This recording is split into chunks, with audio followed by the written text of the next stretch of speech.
England back in the 1770s, when proto-industrialists, specifically ones who controlled the country's textile trade, began to realize that they could substantially increase their profits if they introduced machines to carry out the weaving process that had traditionally been done by hand, and then that they could engage in what we now call economies of scale if they placed large numbers of these machines in one building, what would soon come to be called a factory. Soon as steam engines were introduced into the mix to accelerate the production process, the demand for coal to fuel them ballooned. This was how the Industrial Revolution began. It did not spread quickly to Europe, though. The rest of the continent was slow to absorb the new ideas, a lethargy that was augmented by the unrest created by the French Revolutionary and Napoleonic Wars between 1792 and 1815. However, from the 1820s onwards, many countries on the continent began to industrialize at speed.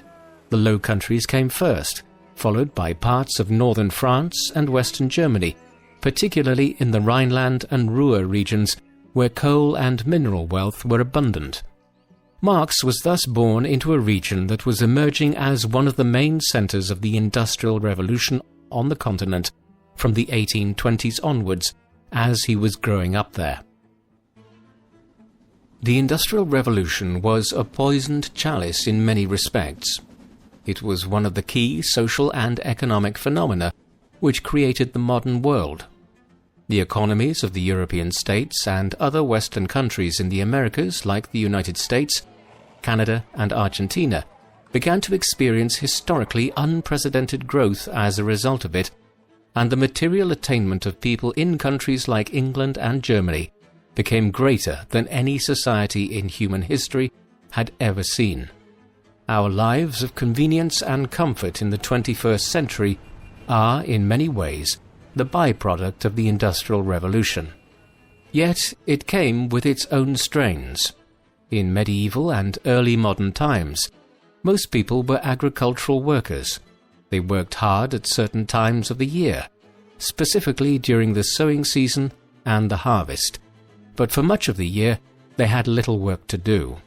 Life was precarious and people were quite poor in the main. Yet it was also not overtly onerous at times. Industrialization changed that. Reforms to how agriculture was practiced and booming populations forced large throngs of people into emergent industrial cities like Manchester, Sheffield, Newcastle, Liège, and Aachen that had been minor towns a generation or two earlier. There they were paid poorly to work extremely long hours in factories and mines, or laying down railway tracks and building steamships from the 1830s and 1840s onwards. Adult men were expected to work up to 70 hours a week in some scenarios, and women and children as young as 8 or 9 were working 55 or 60 hours a week. When these urban workers, or the proletariat as figures like Marx would soon term them, went home, it was to cramped tenements that were plagued by outbreaks of the Blue Death, the cholera epidemic that ravaged Europe's industrial cities between the 1830s and the 1890s. This is the situation which needs to be borne in mind when assessing Marx's subsequent career. In 1835, after turning 17 in May of that year, Marx was sent to study at the University of Bonn, not far to the north of his native Trier. A clash with his father over what the future course of his studies and career might be led to Karl, who was more inclined towards philosophy, partly studying law. His attentions never focused on it. Instead, he was more interested in extracurricular activities such as his membership of the Trier Tavern Club, the purpose of which can be assumed from its name. Within a year, his parents, exasperated by his seeming waywardness, insisted that Karl transfer to the University of Berlin, a more prestigious and a stricter university. He would study here for the next several years, for a BA and then a more advanced degree. These were formative times for him. His father died in 1838, and despite their disagreements, the pair had been relatively close. Heinrich's death left an emotional and material void. The surviving members of the large Marx family now suddenly finding themselves with a precarious financial future. Meanwhile, in Berlin, Karl experimented with various different career options, for a time trying his hand at writing fictional novels and plays in the late 1830s, though he soon abandoned these literary aspirations. Ultimately, Marx was drawn to the philosophical thought of Georg Wilhelm Friedrich Hegel while studying at Berlin.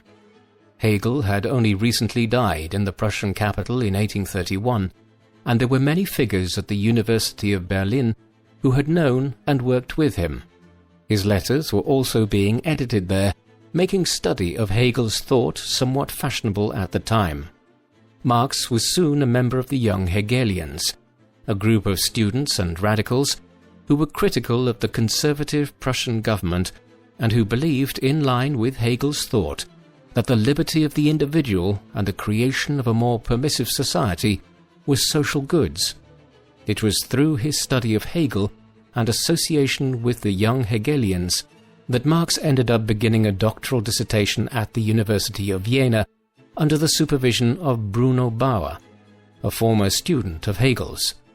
This was entitled "The Difference Between the Democritian and Epicurean Philosophy of Nature," and involved a comparative analysis of the work of Democritus and Epicurus, two ancient Greek philosophers of the 4th and 3rd centuries BC, one of whom, Democritus, had also been a formative figure in the early history of physics, hypothesizing the existence of atoms, while Epicurus was the founder of the Greek philosophical school of Epicureanism.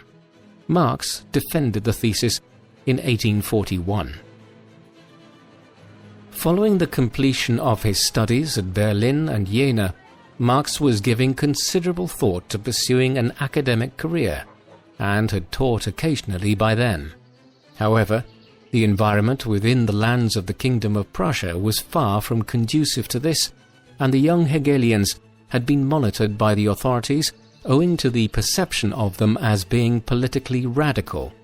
He consequently decided to become a political writer, yet soon fell foul of the press censors in Berlin. With this, realizing that there was little room for the free expression of his ideas in the lands of the Kingdom of Prussia, Marx left for Paris in October 1843. It was the beginning of a period of some 6 years in which he moved around quite a lot.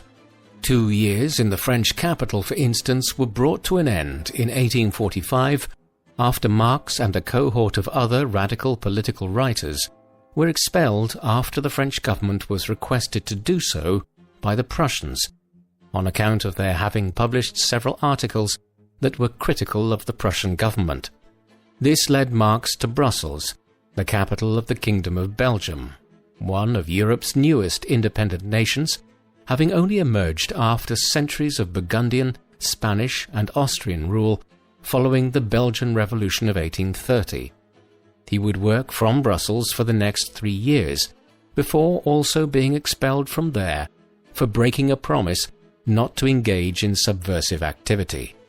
A brief stint would follow in Cologne, before Marx made London his home in 1849. By the time Marx adopted the lifestyle of a nomadic political writer in 1843, he was a married man. His wife was Jenny von Westphalen, a member of a family of the lower aristocracy in Western Germany. She was 4 years older than Karl, and they had known each other in Trier as children and as teenagers. They later resumed their acquaintance and married in 1843, despite the reservations of her family about marrying the thickly bearded, bohemian, and seemingly dissolute political writer. Such relationships could be complicated. Karl would remain on good terms with Jenny's brother Ferdinand, who served as Minister of the Interior of Prussia for much of the 1850s, a man who oversaw policies which were the antithesis of everything Marx advocated for.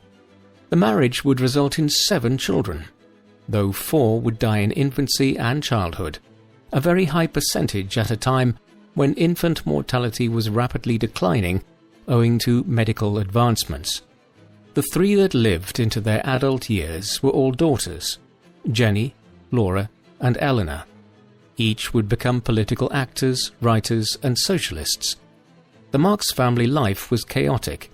They were never wealthy or even comfortable, living in a two-room house for many years in London, while they spent many years moving around with Karl renting homes under aliases to avoid political interference in his actions.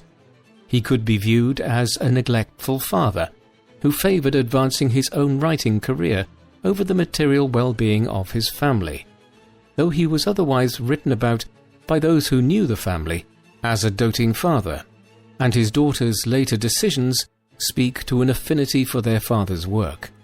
Rumours of an affair later in Marx's life with the family housekeeper Helena, one that produced an illegitimate son, Frederick de Muth, have never been substantiated and remain largely hearsay. These itinerant years moving between Berlin, Paris, Brussels, and Cologne in the 1840s were some of the most productive of Marx's life. He composed numerous books and articles during this time, although he could not acquire a publisher for many of them on account of their content and his reputation as someone who the Prussian censors and others abroad were watching. These ranged over a wide range of subjects. A critique of Hegel's philosophy of right was, as the title clearly indicates, a reflection on elements of Hegel's philosophical ideas. Other work assessed the philosophical views of James Mill and Pierre-Joseph Proudhon, two relatively contemporary philosophers from Scotland and France. A piece entitled On the Jewish Question was published in 1844 and reflected on the issue of Jewish liberties in the Kingdom of Prussia. It has strangely led to accusations of anti-Semitism being pointed at Marx, despite the fact that he was himself Jewish, albeit the son of a secular Jewish father who had converted to Christianity for broadly social and economic reasons. Finally, in 1847, Marx delivered a lecture which was later published under the title of Wage, Labour and Capital.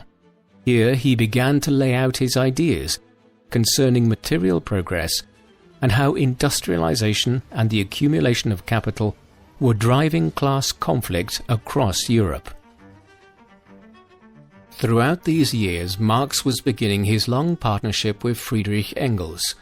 Engels was a fellow German. He was 2.5 years younger than Marx and hailed from a considerably wealthier family.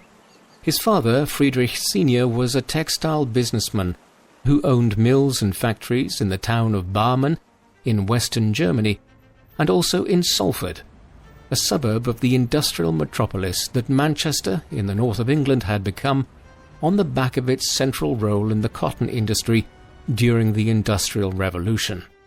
Friedrich Jr.'s parents had hoped that he would follow in the family business, but by the time he was 20 years old, he was already demonstrating a critical attitude towards his family's wealth. In 1841, he was called out for mandatory military service in Prussia, something which Marx had been excused on the basis of poor health. In Berlin, Engels began attending lectures at the University of Berlin, became interested in the work of Hegel, and later bonded with Marx over shared interests and political views after they first met late in 1842. They would collaborate on a huge number of co-authored works, though Engels was a substantial writer in his own right.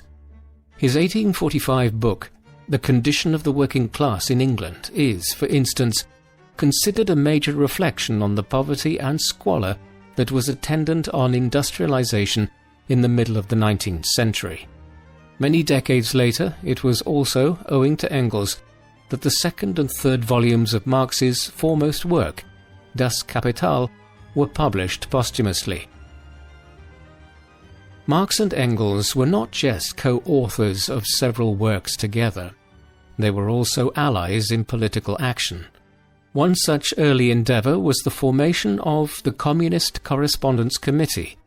This was an organization formed of individuals like them with similar views on politics, economics and society, who lived in Brussels, London, Paris and Cologne, 4 cities in relatively close proximity to each other in Western Europe, between which members of the committee could exchange letters speedily.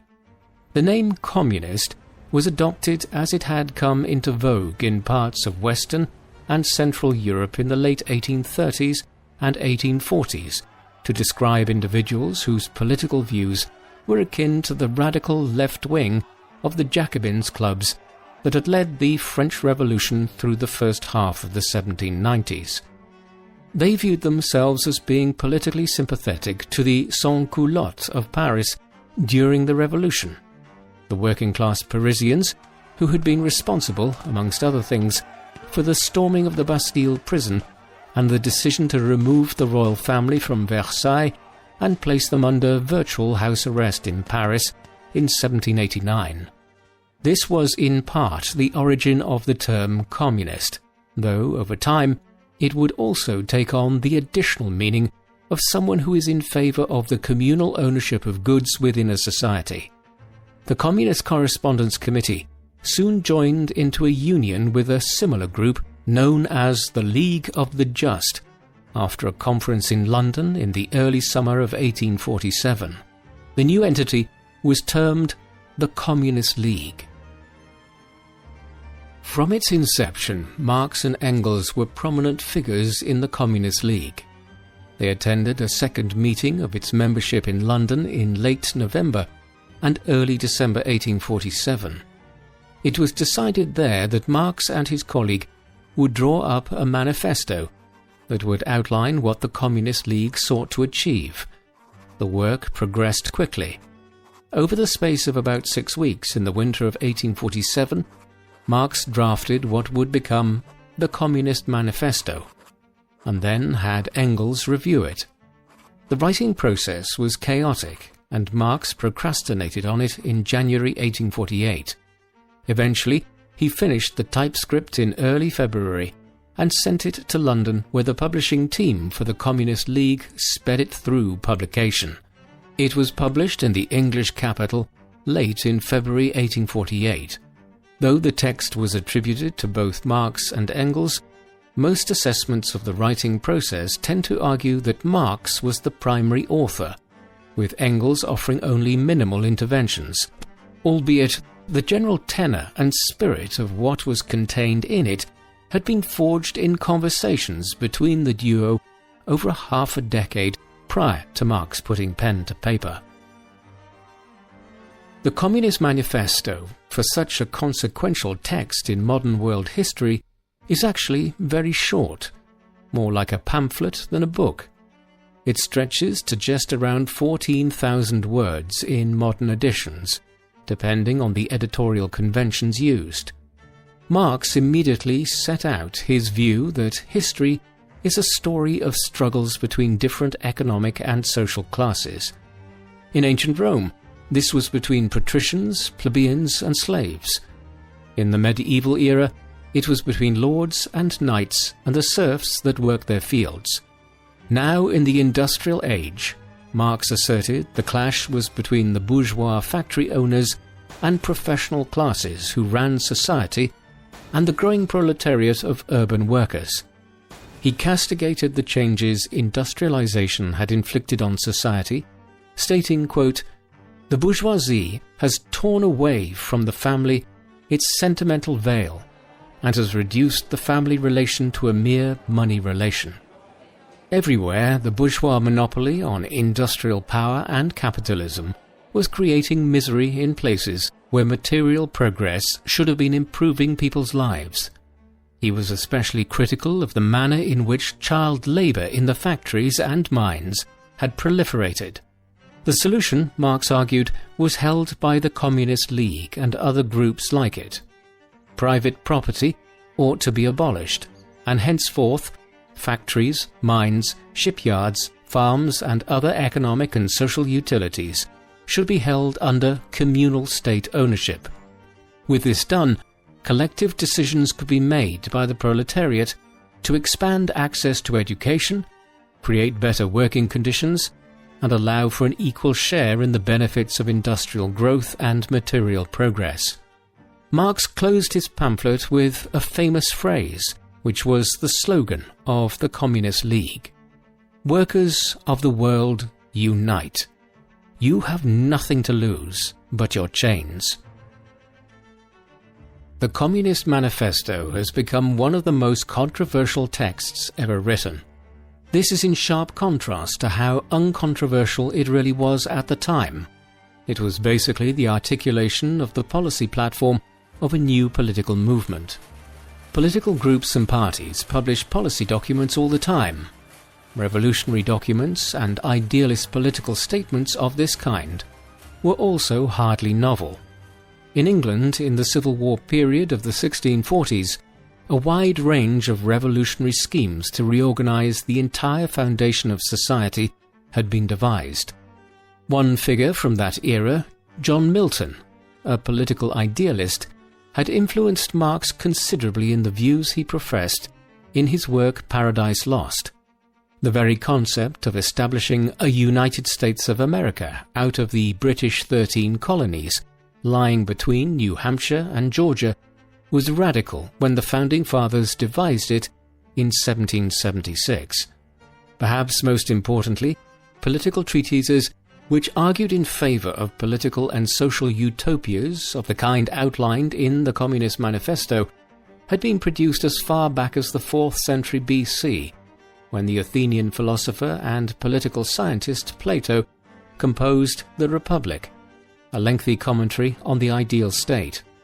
Plato had argued in favor of something akin to the communal ownership of goods, and one could also argue that the English Lord Chancellor of the reign of King Henry VIII, Sir Thomas More, had offered up proto-communist ideas in his famous treatise Utopia. In this regard, the text was hardly a completely new departure in European political thought. It has been speculated that Marx was largely drunk while writing the Communist Manifesto, something which would be quite ironic, given that this short treatise would go on to become one of the most influential texts ever written.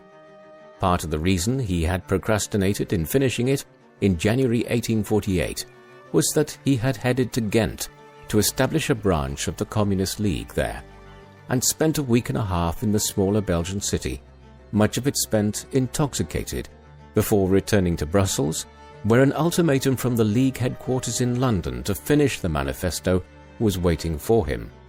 He then rushed it off over the next few days. That Marx was imbibing throughout this period was unquestionable. The available evidence certainly suggests that he met the definition of a high-functioning alcoholic. He began drinking a lot during his early student days in Bonn, and continued the habit for the next half a century. This was not the average diet of almost perpetual beer consumption that characterized European life in early modern and pre-modern times, especially in cities where drinking alcohol was safer than consuming disease-ridden water. But instead, Marx had a penchant for wine and liquor, all in tandem with a rich diet and cigars.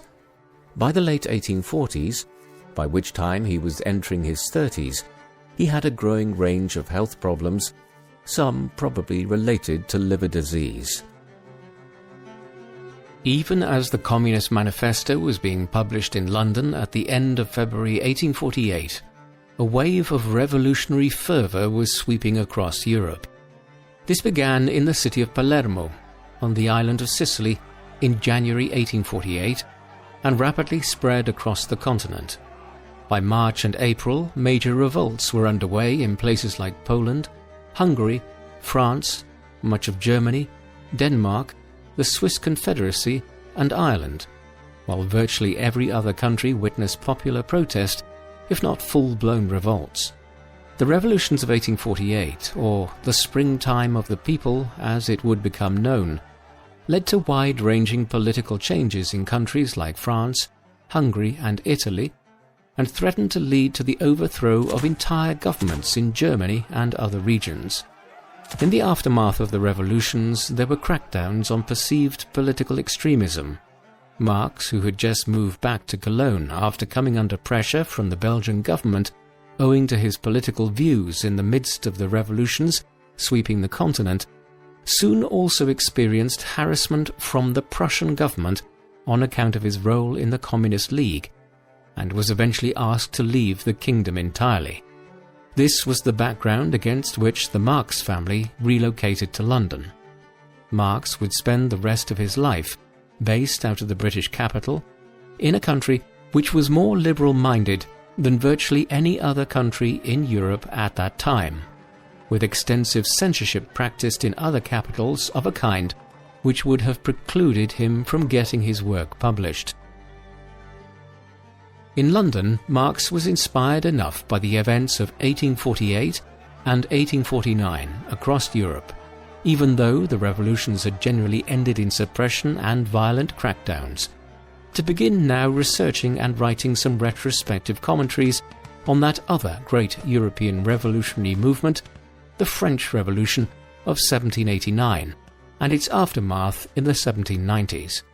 For communists and for left-leaning socialists of all hues, the French Revolution was one of the defining events of human history. Where the American Revolution had been primarily driven by well-to-do urban bourgeois types and wealthy plantation owners, the French insurrection had been led to a significant extent by the sans-culottes, urban workers of Paris, and the Jacobin clubs of radical revolutionaries. It had been both a movement to overthrow the ancien régime of crown, aristocracy, and church, and an effort to establish a completely new type of society. Marx and many others wished to launch a new revolution of this kind. To that end, from 1849 into the early 1850s, he wrote extensively in an effort to analyze what went wrong in France in the 1790s to foil the revolution and lead it into the monarchy of Napoleon Bonaparte, contrasting it with the recent rise to power of Charles-Louis Bonaparte, Napoleon's nephew, as President of France during the Revolution of 1848. He would subsequently proclaim himself to be Napoleon III, a new emperor of the French. Marx was clear. The bourgeois had manipulated the French proletariat in a manner which led them to accept an abandonment of the revolution in 1799 and the acceptance of Bonaparte as first consul and then Emperor of the French in 1804. Similar principles had recently led to the undermining of the 1848 revolution in France and the rise of another Bonaparte to power. Marx might have been anxious to comment on and analyze the various revolutionary movements across the continent, but he also had to make a living in London after he moved there. He acquired some work as a journalist, writing as a London-based correspondent for the New York Daily Tribune, while also writing occasionally for several other publications. Much of this involved digesting British political developments and making them intelligible for an American audience, especially developments at the British Parliament at Westminster during a very busy time in the country's legislative history. It was precarious work, and Marx was often only paid for articles that were accepted for publication, making his income stream unstable. The Marx family were not poverty-stricken, yet they hardly lived an affluent life in London, and Karl would have had difficulties in continuing his unpaid research and writing had it not been for financial support from Engels, whose family's wealth provided him with an independent income stream.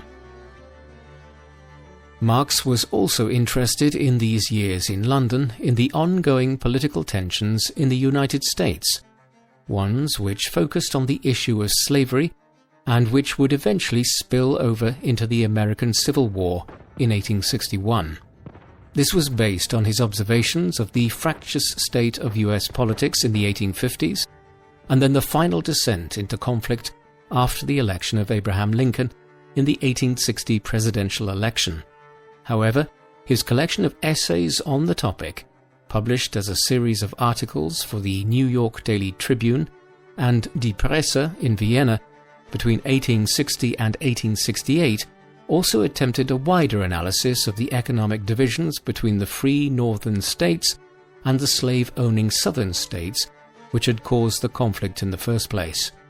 Marx was firmly on the side of the Union in the war and the anti-slavery cause, so much so that it ultimately cost him his job writing for the New York Daily Tribune after the board of the paper decided on a markedly neutral stance in the war in 1863, arguing that a peaceful resolution between North and South, one that might allow for a retention of slavery of some kind in places like Virginia and the Carolinas, was possible.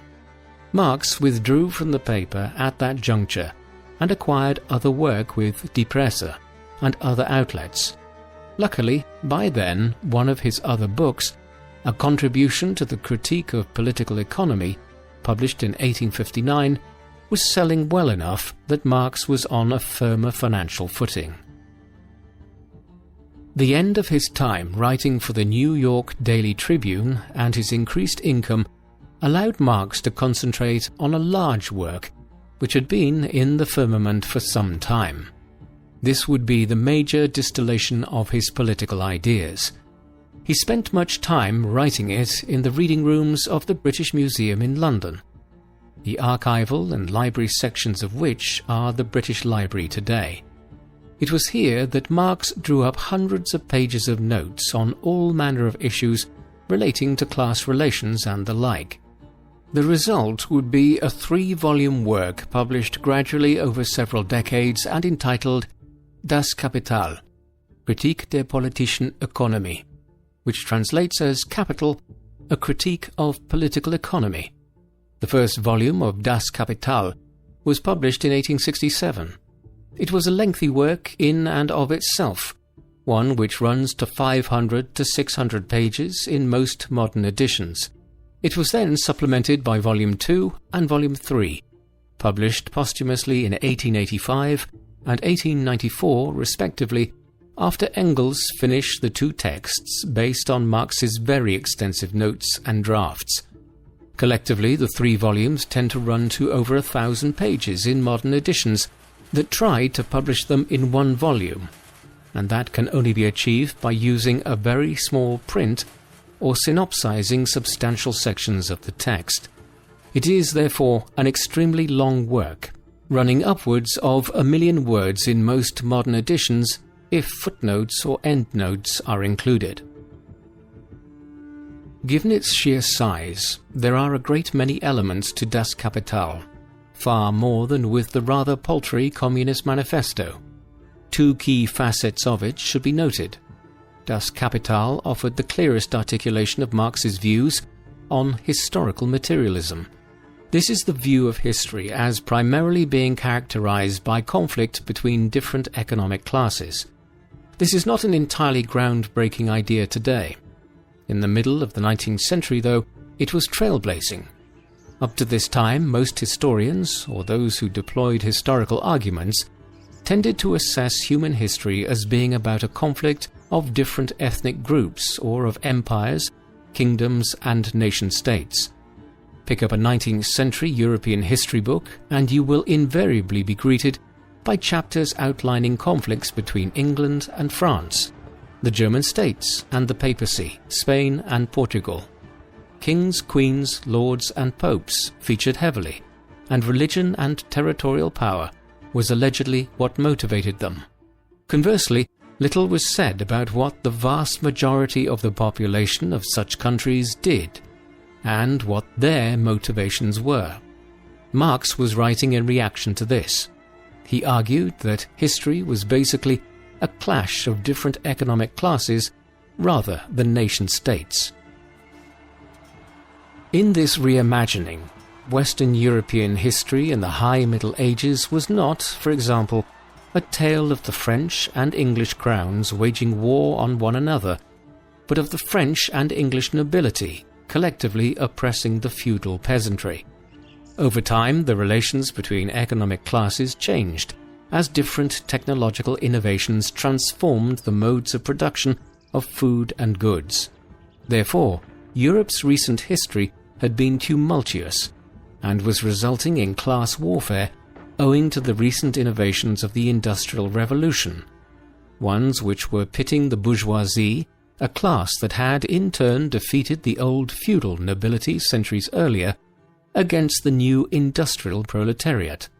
To Marx's mind, historical materialism offered a method of explaining nearly all historical developments. While many people might disagree with the political ends towards which Marx was working in formulating this theory, or argue that he placed too much emphasis on material issues as being the fulcrum on which all historical events pivoted, there is no denying that he contributed to a fundamental re-evaluation of historical methodology, one which highlighted how economic developments and class conflict were just as important as nationalism or the actions of leading rulers and statesmen. This concept of historical materialism is directly related to one of the other key facets of Marxist thought as presented in Das Kapital. It is called the Marxist dialectic, or dialectical materialism. In fashioning this, Marx was responding to the dialectical methods espoused by Hegel decades earlier. The Hegelian dialectic argued that ideas were often in fundamental conflict with each other, but that this tension could result in a more sophisticated outcome. For instance, a person might put forward an idea or thesis concerning a philosophical issue. Then, a second person or group would put forward a counter-argument or antithesis. In many instances, neither would be entirely correct, but the fundamental tension between the two arguments would result in a more evolved synthesis that borrowed from both thesis and antithesis to form a synthesis. The Hegelian concept ultimately has its roots in the philosophical methods of Plato.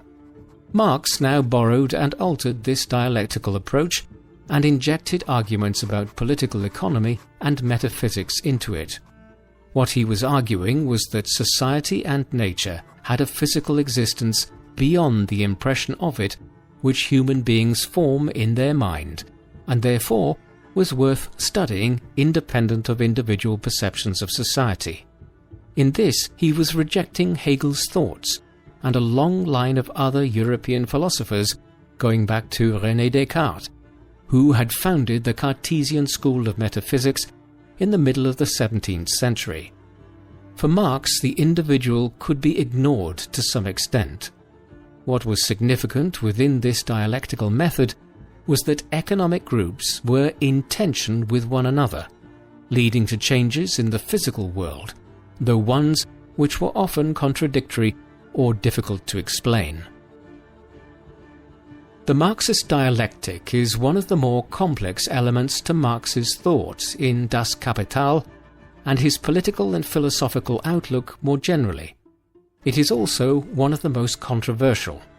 Many hold that in placing emphasis on the material world and how it operated, and in rejecting Hegel's Cartesianism, that Marx was essentially rejecting the fundamental value of the individual in society.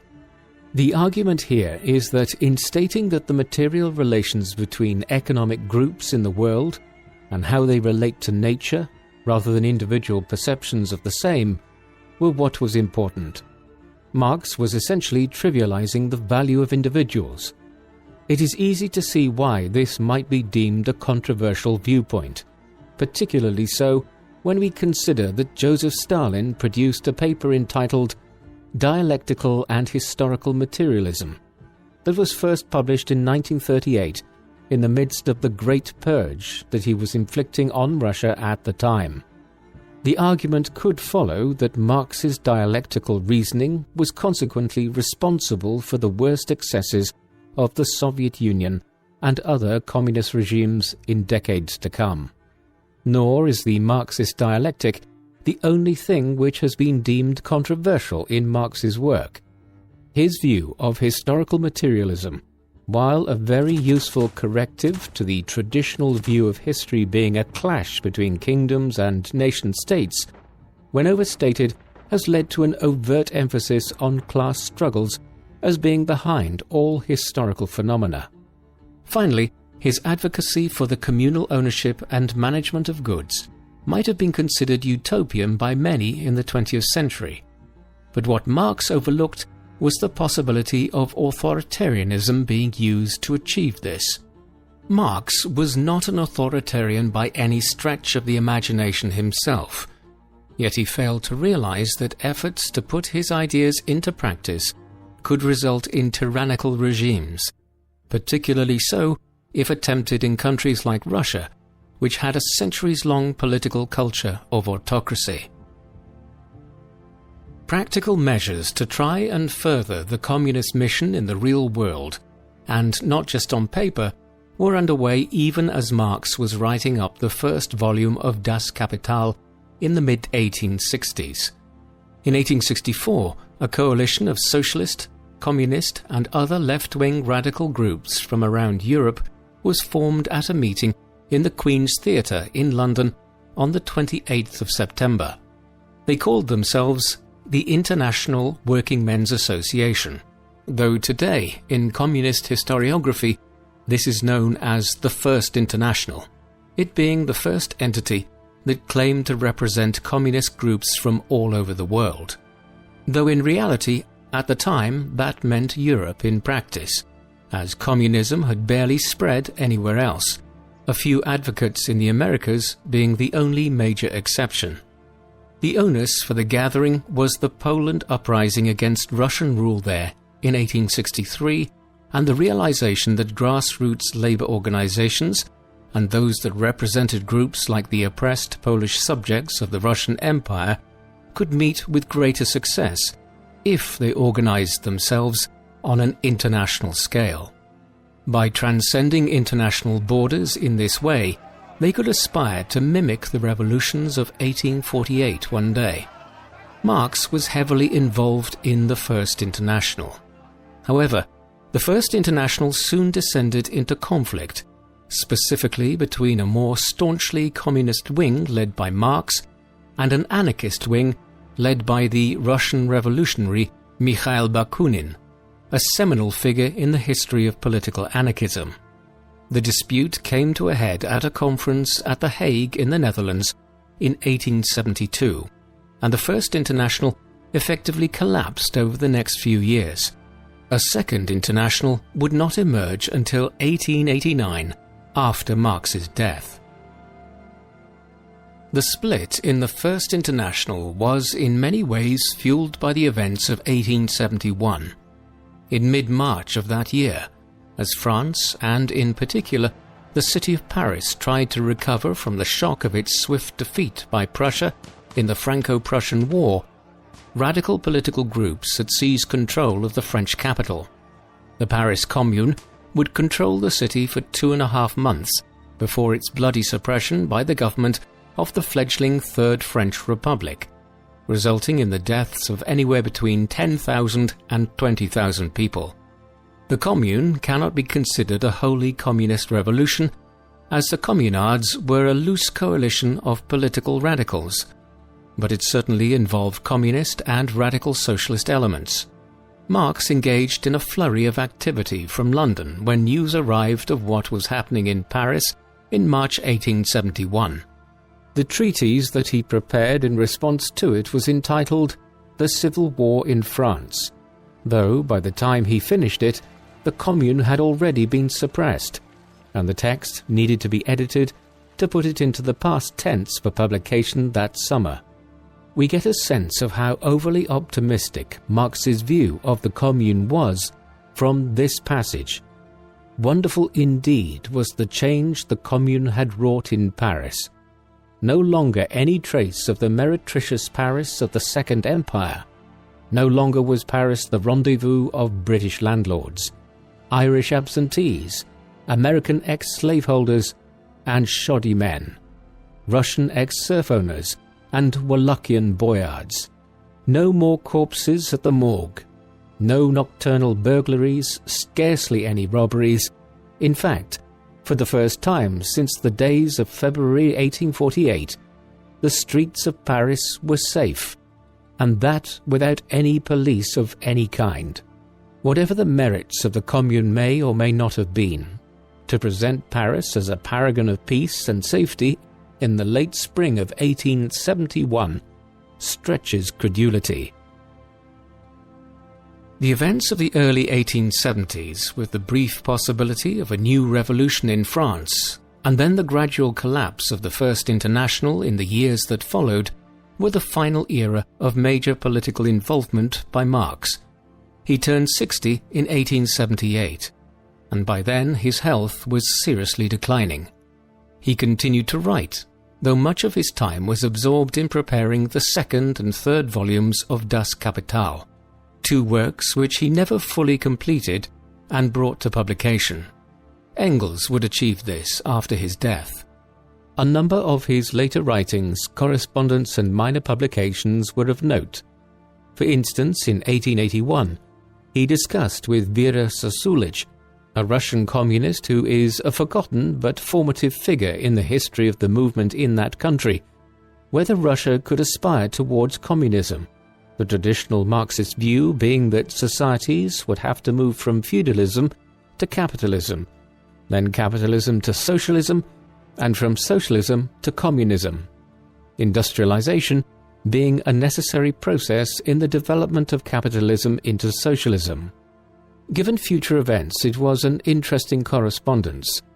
By then, several thousand copies of Marx's work had been published in Russian, though he would have found the fact that Russia would soon become the epicenter of the communist movement very curious, given that he had envisaged it as a political ideology for countries like England, Germany, or even France that were well along the path of industrialization already and had an urban proletariat to drive the revolution as a result.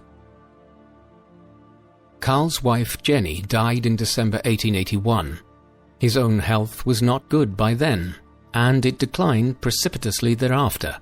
Indeed, it had never been good.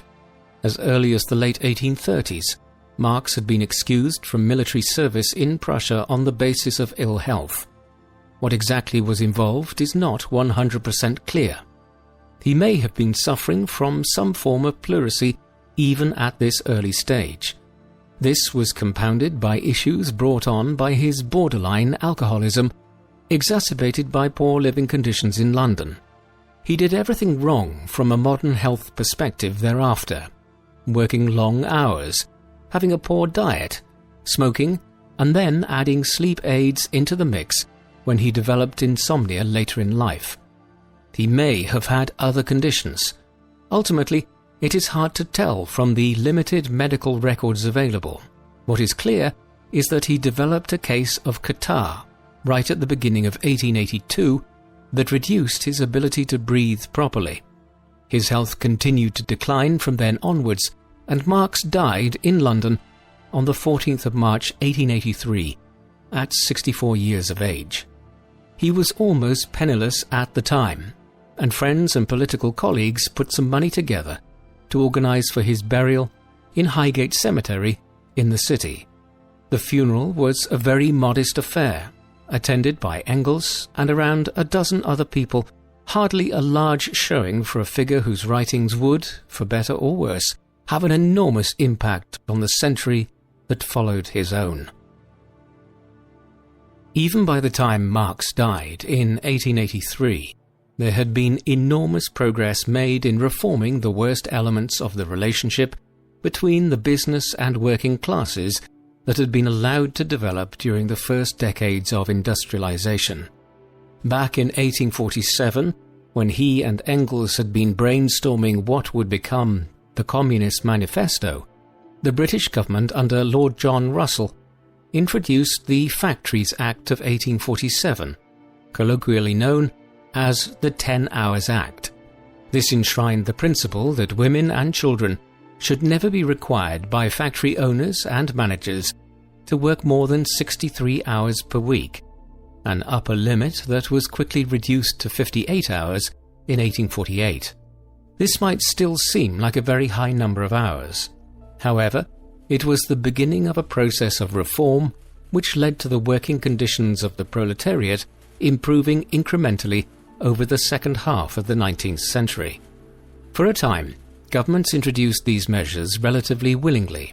Yet workers also began to use their collective bargaining power through trade unions and labour movements late in the century and into the 20th to extract greater concessions from the business classes.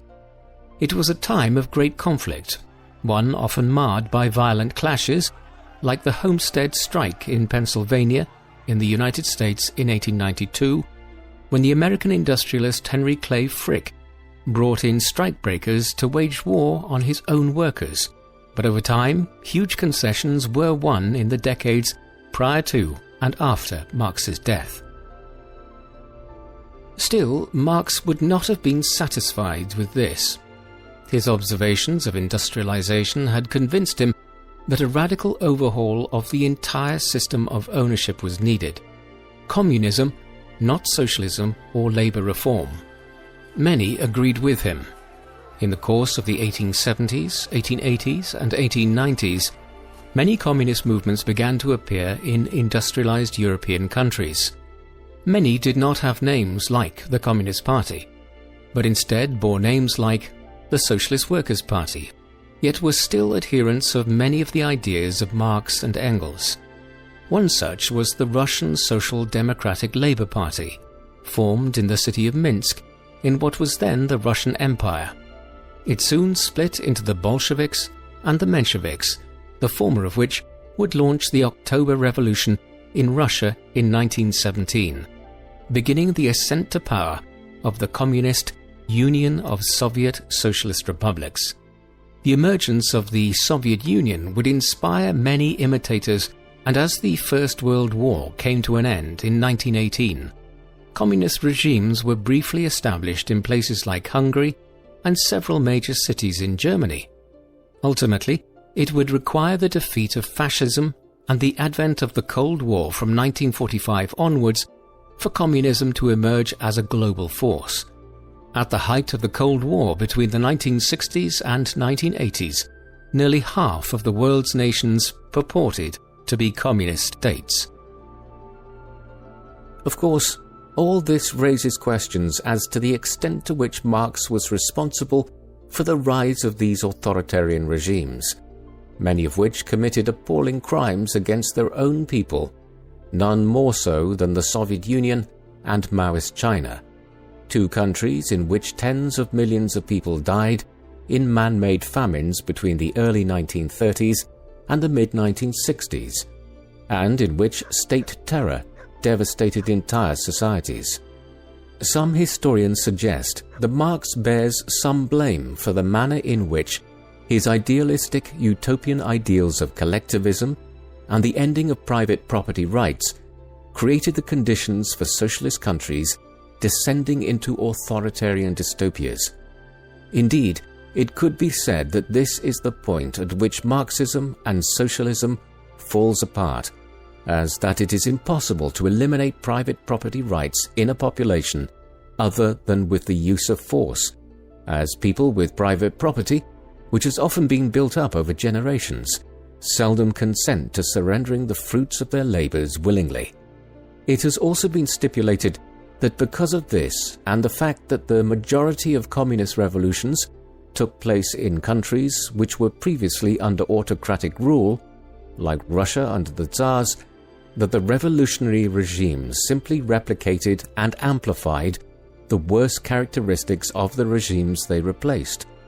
There is little doubt that Marx had genuine concern for the quality of the lives of the millions of people who rapid industrialization in the 19th century had thrown into squalor, and that his ideas were intended to give everyone in society enough food and wealth to live on comfortably. He would no doubt have been appalled by the horrific death toll that occurred under the 20th century regimes who adhered to his ideology. However, the question is, do his writings and ideas contain a vital flaw, which, if enacted, makes authoritarianism all but certain? Indeed, if one takes even a cursory glimpse at 20th century history, it is difficult to argue with this point. As the saying goes, the pathway to hell is paved with good intentions. What do you think of Karl Marx? Was he simply a well-meaning socialist reacting to the dreadful industrial squalor of the mid-19th century? Or was he the architect of much of the suffering of the 20th century, whose dream of reshaping society into a fair and equal utopia ended in creating one of the greatest nightmares humanity has ever endured? Please, let us know in the comments section. And in the meantime, thank you very much for watching.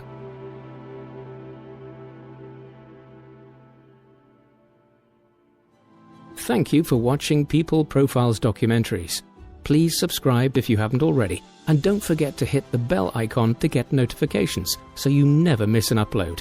If you would like to watch our videos with no adverts of any kind, listen to audio podcast versions of our videos, discuss history with other People Profiles fans, and much, much more, go to peopleprofiles.com and become a member for as little as $2 per month. Members can also receive discounted merchandise, behind-the-scenes material, and a credit in our videos, along with much more. So, please support